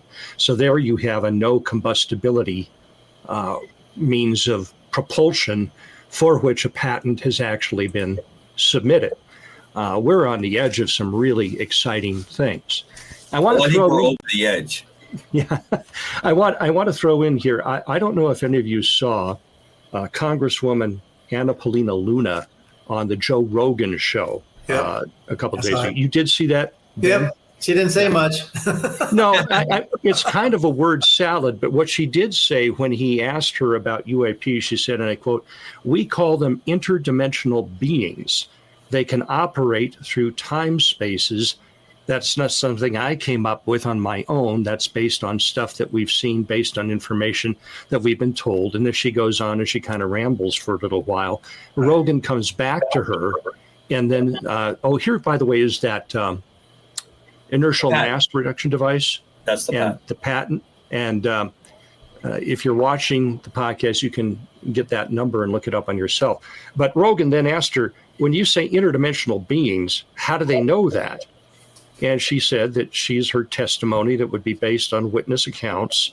And what she can tell us without getting into classified things, there have been instances that have been reported of these things moving outside of time and space. She was in the skiffs. Yeah, she was in the skiffs that they can't talk about. Right. So hopefully with this hearing coming up in September, we might see a little bit of questioning that might open a few cracks. I don't think we're going to see full disclosure. But there seems to be this shift more toward interdimensional than interstellar or interplanetary craft. And I find that very interesting because that's kind of what I've been saying for quite a while. Yeah, the problem with like the anomaly research or whatever they called it, that was a bunch of BS. I mean, the guy running it, the first guy, obviously a plant to take people down rabbit holes. Stubblebine? Not Stubblebine. No, the guy running the aerial anomalous. They were supposed to be looking into UFOs, and they didn't. They said they didn't find any evidence. It's a typical government response. Lie, and then lie some more. Mm-hmm. But I think that the things that come out from the government about them investigating UFOs, I've always said, look, Howard Bloom wrote a great book about the UFO working group and seemed to get some answers that he wasn't supposed to get. It was called Out There. That's a great book if you've never read it. It is. But the real UFO working group, you'll never know who they are. You'll never know their names. You'll never hear from them. They'll never be public.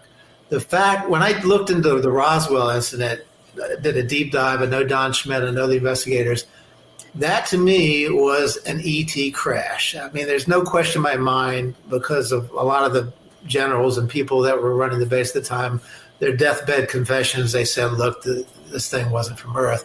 But the fact that people, and even people that are testifying before Congress, get death threats, if you don't stop talking about it, we're going to kill you, kill your family, shoot your dog, burn your house down, they won't find your bones in the desert. That's how serious they take it. And so when the government comes out and says, we're working on it, we're going to display, we're going to talk about it, it's all subterfuge, it's all misdirection, it's all leading you down another shiny rabbit hole that leads to nowhere. And I just think that, like the Matrix, they want you to see the spoon, but there's really no spoon. It's just all misdirection. They're never going to talk about what's really happening because what's really happening is something they don't want us to know. So all these programs and all these things that come out about, even the congressional testimony, well, we got to go in a skiff and talk about it. And then when we come to the skiff, well, we can't talk about what we talked about in the skiff. That's just the same old. It's been going on for 70 years. Because if Roswell was real and some of that technology was seeded to companies like Bell Labs, which I think it was, and they became very successful, whereas other companies failed or didn't get the technology, you'd have multiple lawsuits by a lot of companies that, why didn't I get this tech? Why didn't I know about fiber optics in 1947? Or why didn't I get this technology about this engine that had no parts? It just seems like they've been lying for so long that they can never tell the truth because it would just cause a shitstorm on them about why didn't they share this material? Why did people die? Why did they threaten people? Why are they still threatening people today? Whatever the secret is, it's going to be the number one held secret over anything. And it's just like a lot of the reports from a lot of other countries. They say, look, this has been classified way above the atomic bomb forever. And it's never something that's going to be divulged. And that's where we are. I think with all the new things and things that have been coming out, discussions like this, we still don't know what's going on. Ben, before we get too far down the line, because we're coming down to our last 10, 15 minutes of the show, and it's been phenomenal. Really thank you in advance before we do our normal quick shutdown as we get there, and our producer is frantically trying to slow the train down as it comes into the station. Let's talk a little bit about what you're going to talk about at Mysteries of Space and Sky at 2025. You have some interesting topics there. I was going to talk about La Madeira and what's going on there, touch base on some of the recent disclosures, and I was kind of debating what to actually cover, and I think I'm just going to cover a bunch of different things. I'm going to show this a coral picture. I'm going to have analyzed that's the McMinnville photograph. Quickly, take a quick pass on this picture, what we're looking at here. Yeah, and McMinnville, 1954, I think, was on a farm. This object was spotted by this guy's wife. She ran inside. He had a Polaroid camera. He snapped a couple of pictures, and Ray analyzed this picture, and then Tony Angiola and I did.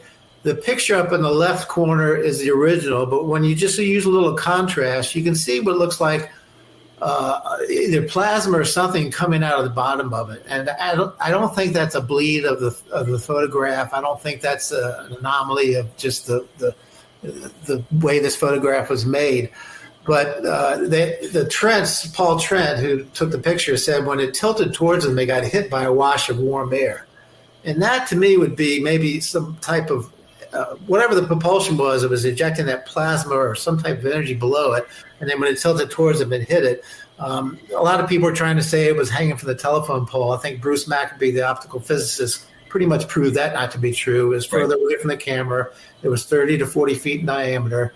And, it's one of the interesting things that we've done is when you take pictures from the 40s, 50s, and 60s and film, and you use today's technology to analyze it, there's things that are in there that people wouldn't have thought of if they had hoaxed it.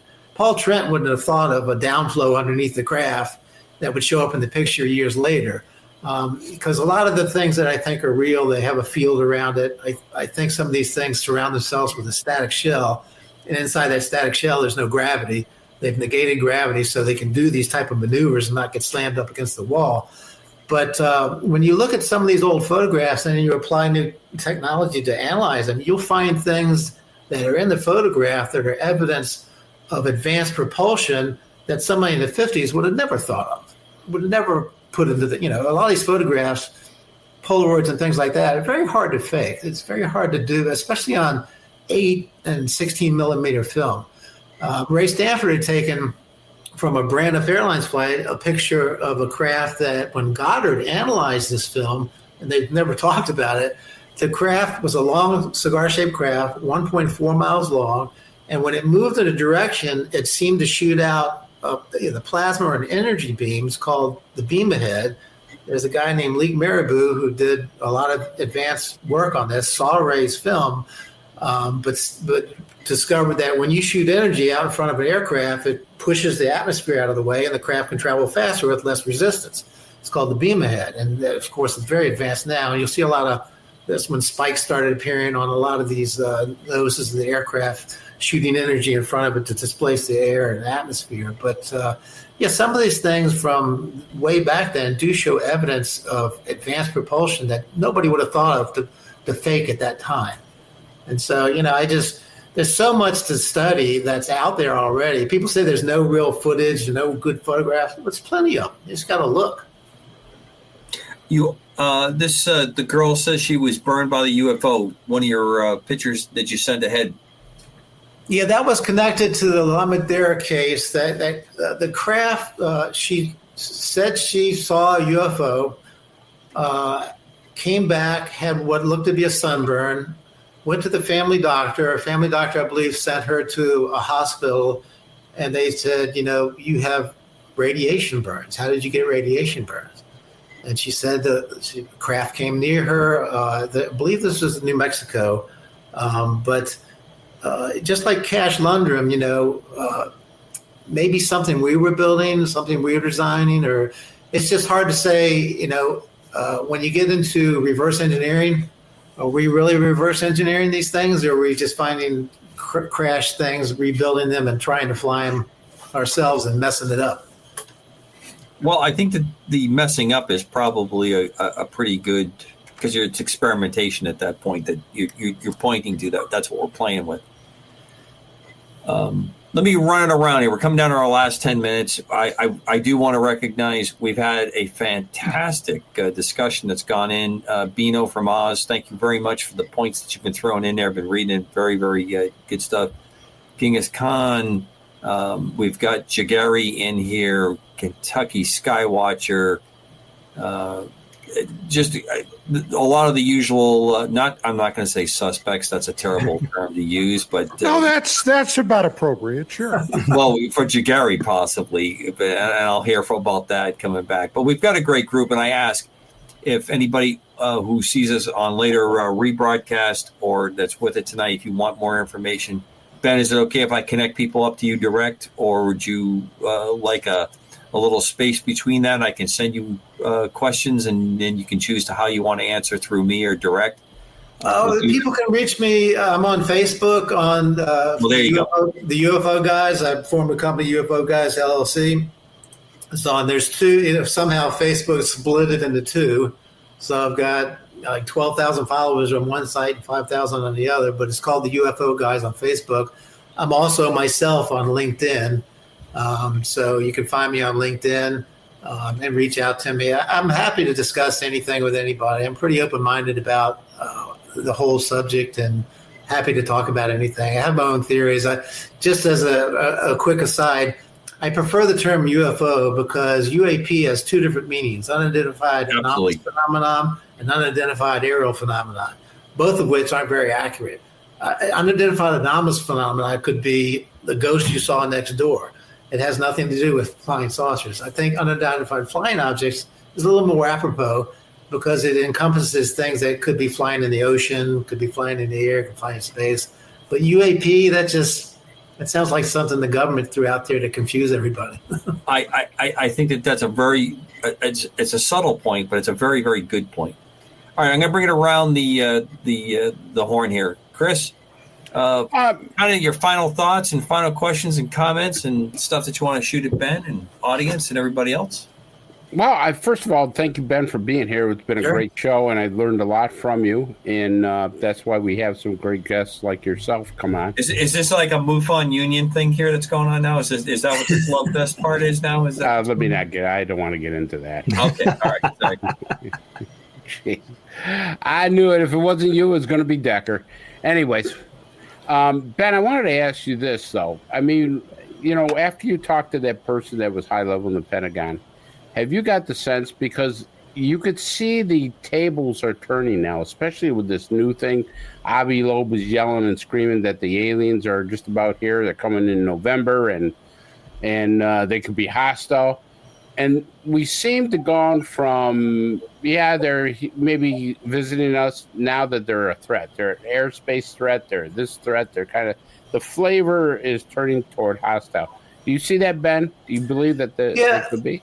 I don't know why he says hostile. Avi Loeb is a smart guy, but, this is the third interstellar vehicle, or the interstellar object. It has some weird properties. It's going at a tremendous speed. There's a light in front of it. It's not like a comet trailing behind. I've always said that why don't we ever take a really good camera unit and plant it on one of these asteroids and then film as this thing travels through space instead of having a rocket engine? We should just land on one of these things and then let it send back info from wherever. But the fact that it's on a trajectory that seems to be aligned with intercepting multiple planets, it's going at a speed, I just don't think these things are hostile. I don't think they would come from that far away to circle Earth and drop a few bombs or take us over or anything. But it's very interesting. There's definitely properties to that object, like the other one, that seemed to not absolutely change the direction, change its speed a little bit. Yeah, Oumuamua. Yeah, Oumuamua. And I don't know. I mean, I don't know if this has ever happened before. It might have. We just didn't have the technology to detect it. But the speed, the fact that it doesn't look like a comet, the fact that it's venting dust which is steering it, which doesn't happen usually until it gets closer to the sun if it was a comet. So I don't think it's hostile, though. I think that's kind of a talking point to get eyeballs, notoriety. Thank you. Dan. I am concerned about, this thing. I'm who knows what it is? We won't know until it gets closer. But I think that the concern I have about the overall phenomena, Ben, is that you look at the amount of harm that people have had as a result of their encounters with either the craft, like the little girl who got radiation burns, or the whole abductee thing. We haven't really tonight gotten into that. Do you have a view on what's going on with the abductee side of things? I had a lot of cases when I was chief field investigator for MUFON in Virginia. I had cases like that. And, the conclusion you had to come to was, like with Travis Walton, I believe the person believes that happened. Mm-hmm. I have no way to prove it. There's no evidence to disprove it. It's very hard to wrap your head around abduction. And because some of Dr. Lear, when he pulled out the implants, there was some weird things. I mean, I remember one doctor saying, well, it's a meteorite. They didn't tell him where they got it from. Just, what is this? He goes, well, that's a meteorite. Well, we pulled it out of a girl's leg. How much sense does that make? Right. Some of these deaths that are, like in Brazil, there were people that died from being burned by some of these box-like things. George Knapp's thing on Netflix was excellent, talking about that. But I think some of the people that were killed by us screwing with technology that we didn't understand or we didn't shield properly. Philip Mantel, when he died chasing an object, that was his fault. He went above his level of oxygen. The craft that disappeared over that merged with the object, I can't remember, in the 50s and disappeared. Valentech in Australia, they had the object come over his plane. Right. We never saw him or heard from him again. You don't know. You just don't know if it's human error, human mistake, or bad ETs. But hopefully it's not bad ETs, because if they're here, they could pretty much do what they wanted to do. Down to our last couple of minutes, Don. I'm going to give you about a minute and a half, and then I want to close. Yeah, real quick, Ben. Number one, I totally agree with you concerning your conclusions about the probability of disclosure.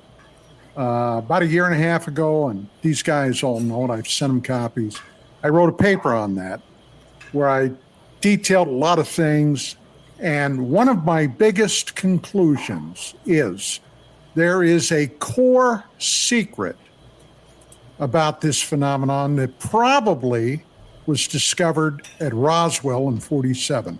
Yep. And whatever that was, it is surrounded today and for a long time a special access program, which means nobody is ever going to get to the bottom of this. Right. Only probably a handful of people know everything there is to know about this. Yeah. So where do we go from here? This entire disclosure thing is a pipe dream. I've been saying that to anybody that bothered to talk about it for years. It's never going to happen.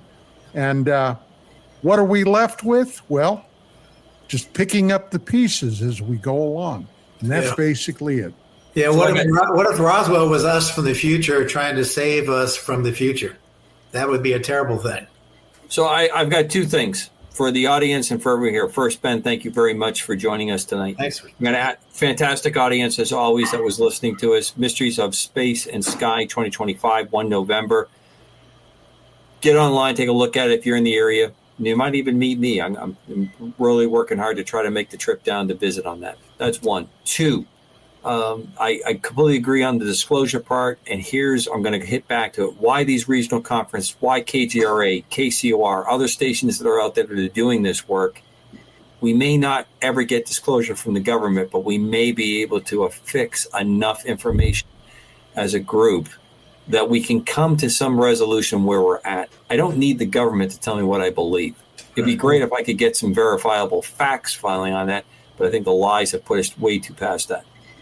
So, Ben, I'd love to have you back on. Sure. If you're up for it, I'm going to ask the audience to send me a bunch of emails so I can send fan mail to Ben, even though he's got Facebook and LinkedIn and everything else going on. And everybody, thank you very much. And a big shout out to Bill Skywatcher. Done a great job for us tonight. No pun intended there. Once again, pulling the show off. See you next week. We have a great guest next week. Again, UAP Crossfire, KGRA Radio. Thank you all. Thanks, guys.